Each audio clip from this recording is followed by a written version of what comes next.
Hello and welcome back to Listen Up, presented by Dempsey's Grill and Sportsland. Sold out crowd at the Finneran Pavilion in Pennsylvania today. And boy, what a win it was by the UConn Huskies. Me and Phil both predicted a loss from UConn today. I'm glad they proved both of us wrong.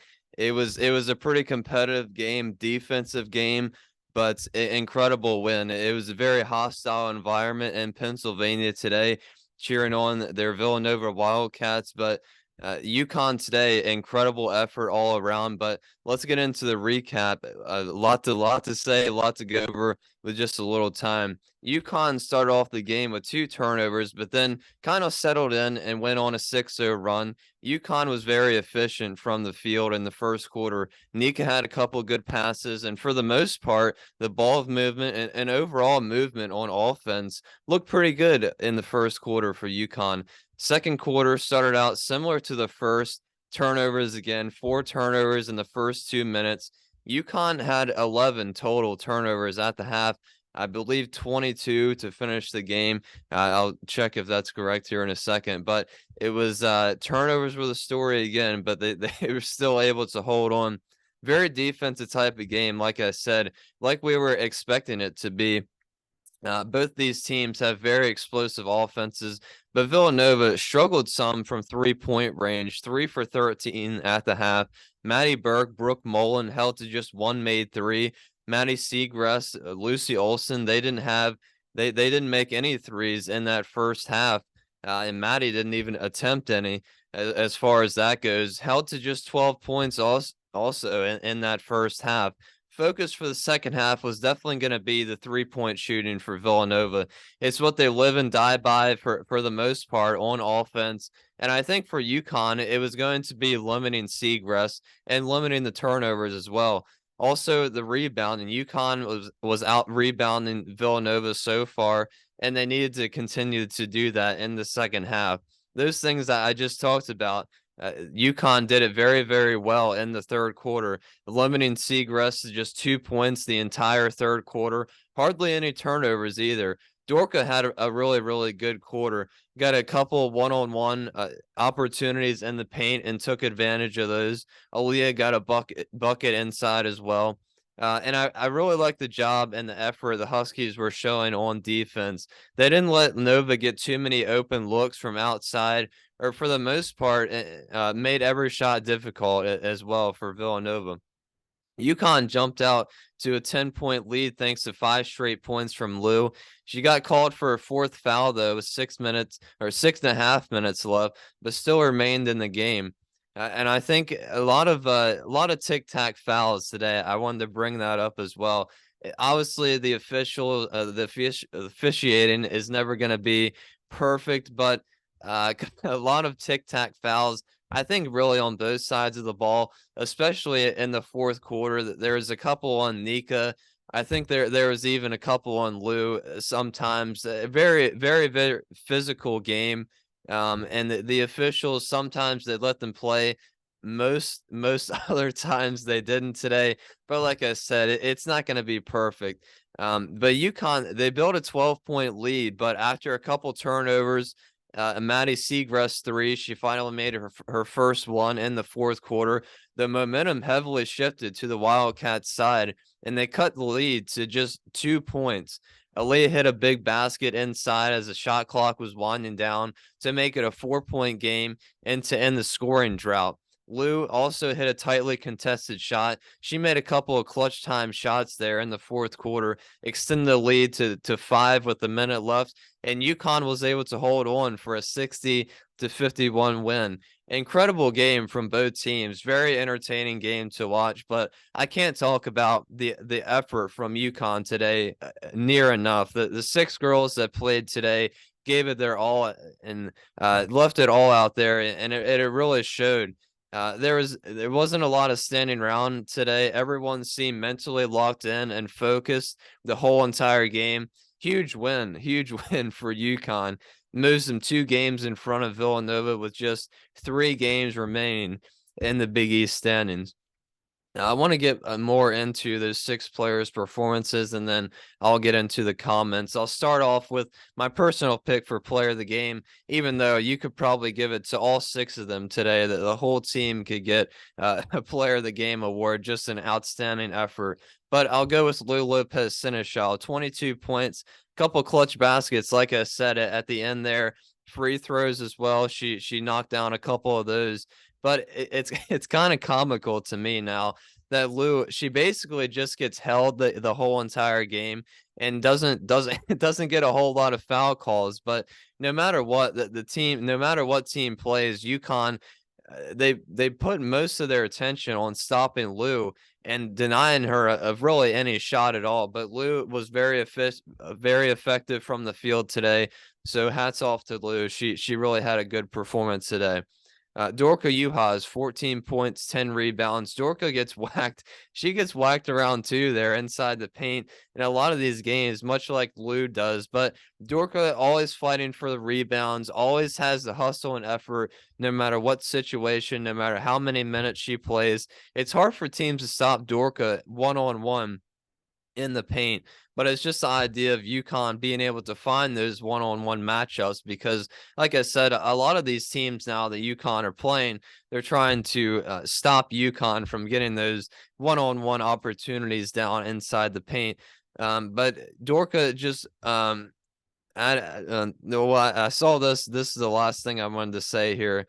I got lost in my notes for a second. Gino said after the game, I guess it was in the post-game interview. I just saw it right before I went on. Dorka she sprained her ankle and practice on Friday and still played 35 minutes today. And like I said, 14 points, 10 rebounds.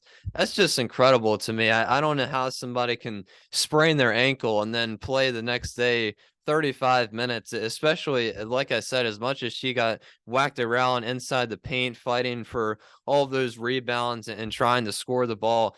Incredible today from Dorka. Even before the news about her spraining her ankle, you couldn't even tell that she did that today. So incredible effort again from Dorka. Aaliyah Edwards, 13 points, 14 rebounds.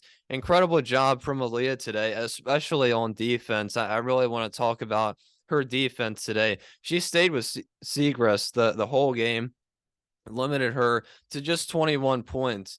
Aaliyah made it very difficult for Seagrass to even touch the ball at times on offense, and she did a really solid job rebounding as well. So again, incredible effort from Aaliyah.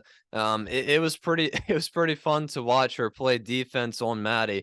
You could tell Seagrass was getting pretty frustrated at times because Aaliyah was making it very difficult for Seagrass to get a lot of touches, especially inside the paint. Nika Mule, she didn't score today, but she got 8 assists and like always, played really solid defense.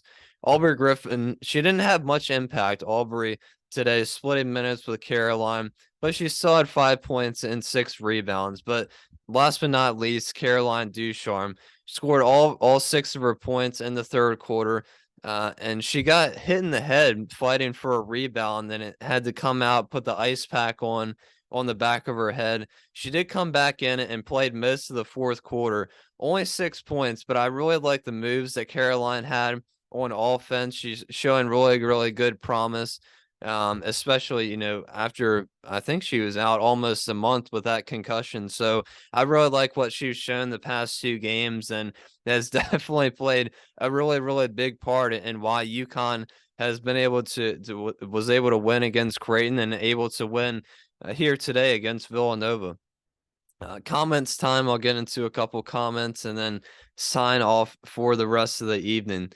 Let's see. First comment I'll go with is from Maidstone Plant Farmer. They go, I can agree with your predictions, but I could also see UConn winning by 15. UConn seems to get up for the big games, and they are good at limiting really good players like Maddie. I think it will boil down to the team with the hot hand winning. UConn needs to be hitting from outside for their inside game to be effective.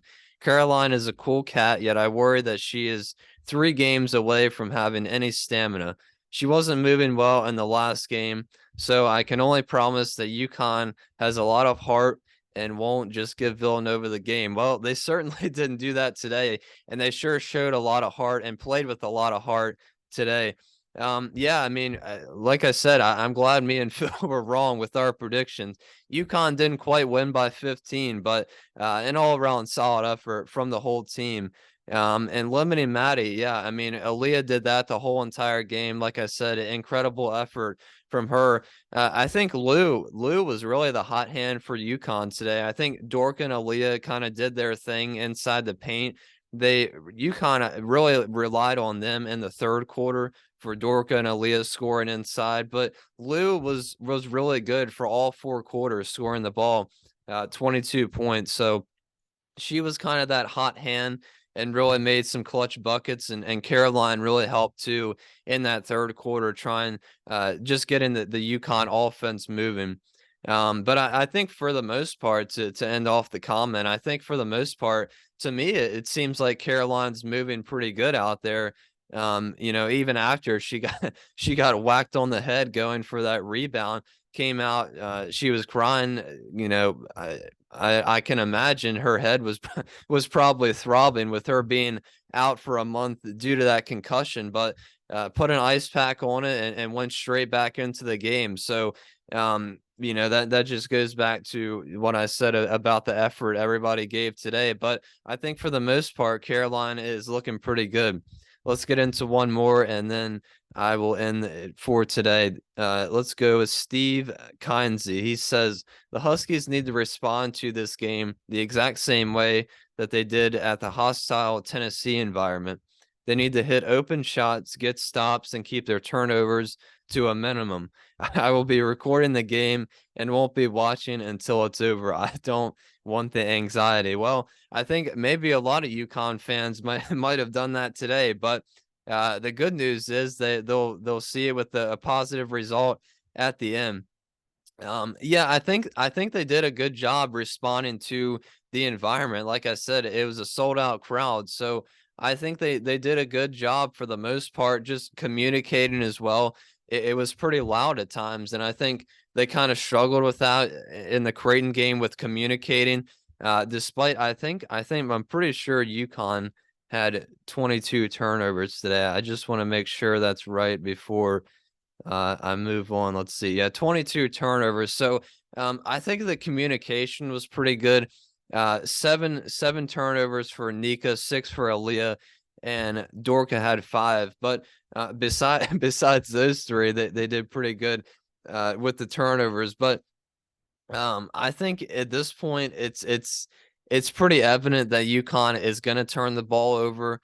They're averaging 17 on the season, so keeping it keeping it under 17 would be really, really good to see going into the final couple games here. But I think, it's just become a regular thing that UConn is going to turn the ball over, and it's something that they've had to deal with the whole entire season. But I think they did a pretty good job today. I mean, 22 turnovers. They were still able to win by 9. So, they didn't limit the turnovers, but they did good. They did a good job managing the game and not allowing those turnovers to really affect the end result, I guess you could say. I think for the most part they hit their open shots. They got some stops. But I think defense definitely won this game more than the offense did for UConn, especially the job Aaliyah did on Maddie Seagrass today. I can't talk about that enough. But I think that's going to do it for me today. Again, the final score is 60-51. UConn Huskies over the Villanova Wildcats. Next up, St. John's on Tuesday night. But until then, this has been Rye on Listen Up, and I will see you guys for the last check-in on Monday.